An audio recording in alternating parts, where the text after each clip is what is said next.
Hey John, sorry about the quality of this video, but it's on my webcam, so I'm really sorry.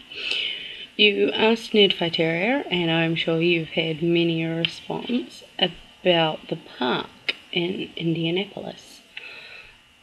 But here's some more history. In 1916, at the centennial celebration of Indiana statehood, John and Evelyn Holliday donated their beautiful country estate to the city of Indianapolis for a park.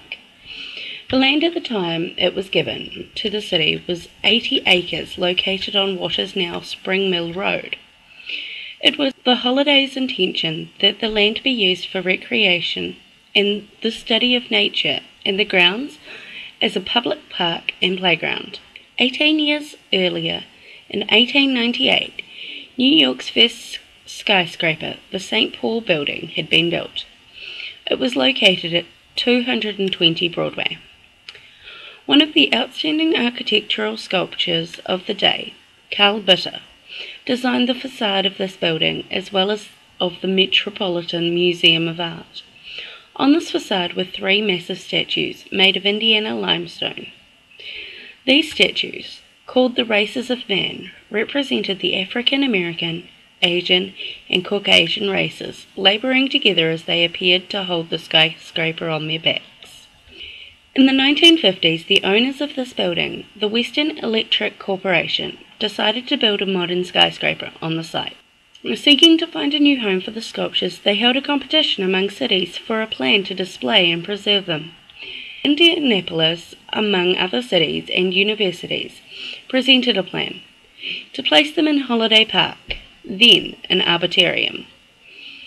They were awarded these highly prized sculptures estimated to be valued at $150,000. The design submitted and later implemented by the city was a reproduction of the facade of the building's entry, including original facing stone, doorways, and the ledge that upheld the figures, each one of which weighed 8 tons. The statues were placed east of the new community centre that was under construction at the time. A reflecting pool was located between the building and the statues, and 2 geysers of water rose from it. Indianapolis artist Elmer Teflinger, who provided the sketches of the proposed structure, was chosen to carry out the design. Teflinger worked to complete the project over the next 20 years and 5 city administrations. Teflinger was a vocal force in the arts in Indianapolis during this period. A contentious man, he found reason to contest many issues during his years in Indianapolis. His most prolonged campaign was for the appropriation of money that would allow him to carry out his design for the ruins. There was never enough funding to carry out his idea for the project. However, the lack of sufficient funding by the city was not the only problem. Teflinger was continually making changes and additions. During the next few years, as older buildings were demolished and pieces worthy of salvaging became available, they were incorporated into the design. Thus, a horse trough formerly located at the base of a historical monument on Fountain Square was positioned in the reflecting pool west of the statues. He redesigned the reflecting pool to add 26 Greek columns from the Sister of Good Shepherd convent. These were purchased by the Indianapolis Star and donated to the project. Moved to Holiday Park, they were installed around the reflecting pool. Still later, he obtained 4 of the 8 statues that stood for many years above the Marion County Courthouse when it was demolished. These were positioned on either side of the ruins. 2 capitals from columns originally at Broadway Christian Church and a stone table once part of an altar at St. Paul's Church were also added.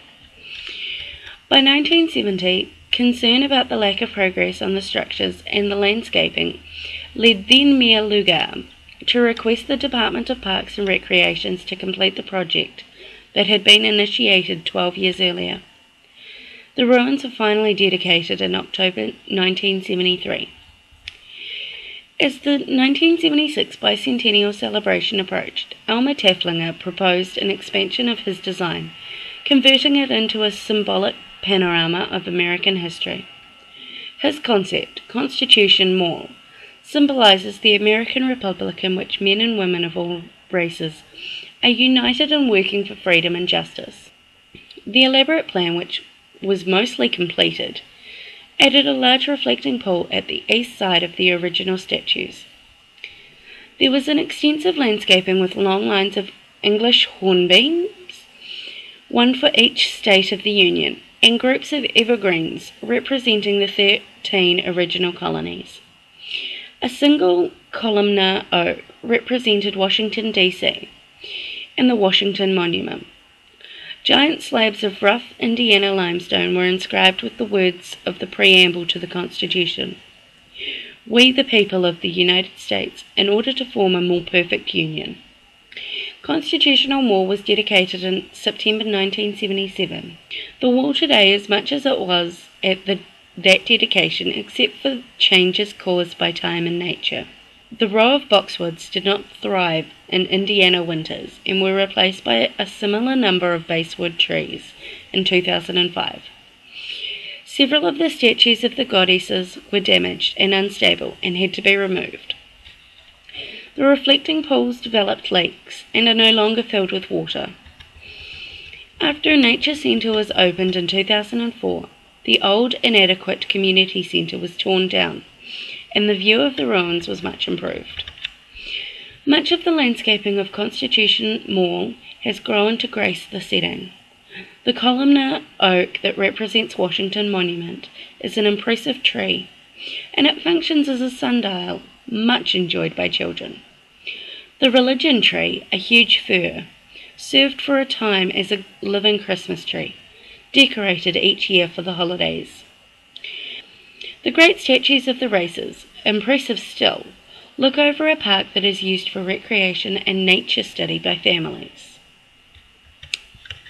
So yeah, I am a Kiwi nerd fighter, so I'm from New Zealand, which is the side of the world. But, you know, Google tells us a lot.